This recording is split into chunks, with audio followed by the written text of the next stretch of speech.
If you'd like to know why my video about the Ukraine-Russian situation was a bunch of jokes, it's because the whole situation is a fucking joke. What horrible sanctions we put on the Russian people while we continue to fund the Russian war machine at the fuel pumps. I'll probably be pumping about $100 of Russian fuel in this fucking truck today that'll go straight to the Russian war machine. Also, they'll take my tax dollars and send it to Ukraine so they can defend themselves against Russia's war machine. So, if you're a citizen of the West, you're funding both sides of this conflict while they play stupid games and tell you about their sanctions and all this shit that doesn't affect Putin or his military at all. It just affects his citizens. We're like, oh, yeah, we'll just starve your citizens then, right? Which is what they're trying to do. But effectively, what have they done? They banned Americans from dealing with the Russian bank in any way. So it's more, I don't know if it's a sanction on Americans or if it's a sanction on Russians. Um, Jen Psaki, defended the fact that we're still buying Russian crude while we virtue signal our support for the Ukrainians. I think yesterday. And a friend of mine sent me the clip and said, "Can you edit us into a mob movie beating this bitch?" And I was like, "Yeah, I'll get that. I'll get that for you." So let's see, what other things has Russia been sanctioned from? Well, the International Cat Foundation banned Russian-bred cats. That'll fucking show Putin, right? We'll show this bitch. What else we got? Nike. Nike is banned online orders of their child slave made goods in Russia because, Nike's such a good moral company and they need to virtue signal even more. We banned them from the Paralympics. So their paralyzed people can't compete in the Paralympics. Yeah, we've done that. That'll show Putin, right? I guess. The truth is, both these countries are corrupt shitholes. I don't give a fuck about either one of them, but I don't want to pay for both sides of their stupid war. But you gotta. That's how this shit works. Don't you know? And these international bankers that obviously don't have any power over us at all have shut off the Russian bank from trading with the rest of the world. They have more power than a nuclear superpower, but they don't really have that much power. The whole thing is a fucking joke. Everything you're hearing from the ground and what's happening is probably fake and propaganda. I bet Zelensky's like chilling in France right now with some bitches with armpit hair. You know? The reality is shit's fucked up and you can't trust any of these assholes for anything. And I even see a lot of people on the right supporting this, and it's like, well, 2 weeks ago they were dehumanizing you, and now that they're dehumanizing Russians, you're all beating the war drum like warmongering dumbasses. I'll be 38 years old this year, in a couple of months. That puts me at a very particular age, the age where recruiters were eating lunch with us in school in my senior year because it was the year that 9/11 happened. And I've seen all this bullshit before and all this warmongering shit before. My kind of clique when I was in school was about 11 guys, and most of them are dead now. And I'm 38 years old. 2 died overseas, 3 from suicide, I believe 4 from drug overdose. Yeah, that's what happens. My generation, what is it? It's Generation War, right? And by God, we're almost out of fighting age, so we better get this motherfucker going now. They're going to be pushing to get us involved. You know, you know they're going to be pushing for it. I just see it coming.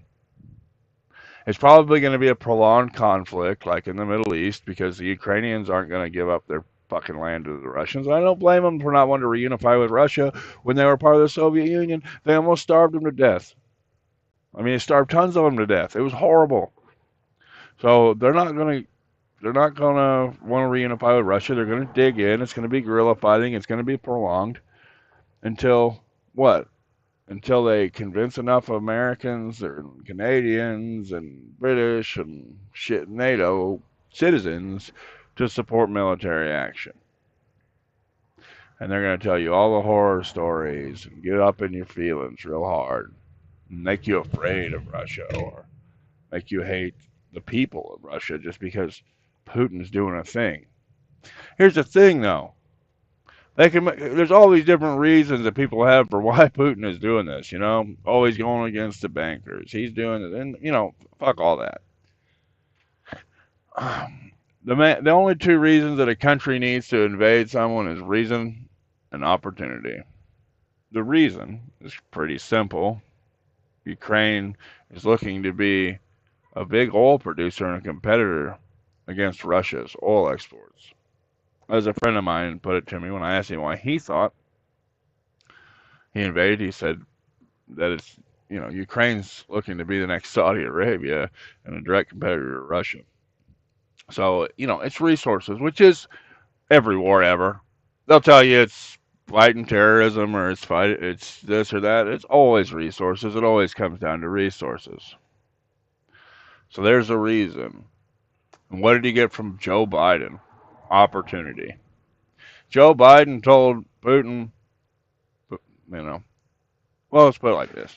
When Putin asked Donald Trump what he would do if he invaded Ukraine, Donald Trump told him he would bomb Moscow. And Putin said, no, you wouldn't. You wouldn't do that. And Trump told him, try me. Find out. Fuck around and find out, basically. When he asked Joe Biden what he would do, he said, oh, well, we'll put sanctions on you. Well, they've been sanctioning Putin for 25 years, so I figure he just thought, that's all you're going to do? Sanctions? I can invade a country and you'll sanction me? And I guess he figured it was go time. And Biden administration knew it was go time too, because they were talking about it for a fucking month before it happened. That he was going to do this. They knew he was going to do it. They greenlighted it. And we're funding it at the gas pumps. And they're going to blame all the failures of the Biden administration's economy and the fact that fuel's been getting close, about $4 a gallon. They're going to blame all that on the Ukrainian situation like it wasn't almost $4 a gallon before any of this shit even kicked off. And people have short attention spans, so they'll probably believe it by the time midterm elections roll around. They'll be like, those damn Ukrainians, Russians, whatever. They're all the same kind of people. They're all Slavs, Those damn Russians ruining Biden's economy. That's what it'll be.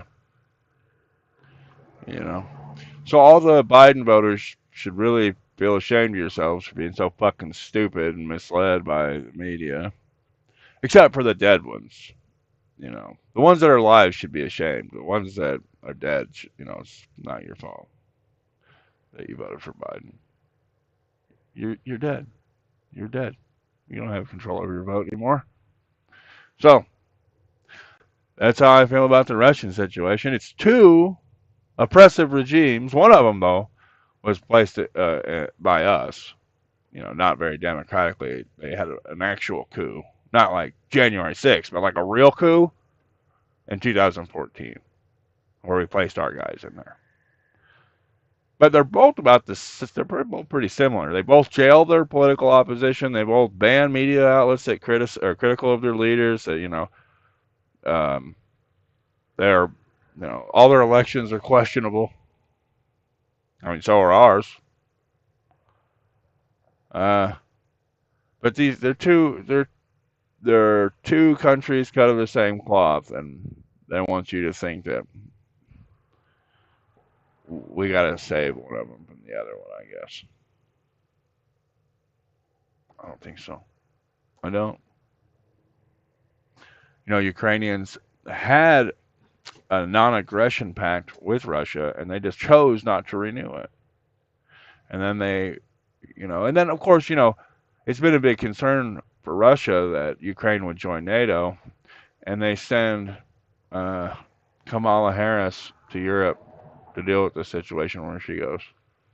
Oh yeah, I commend the Ukraine for wanting to join NATO. Like she might as well.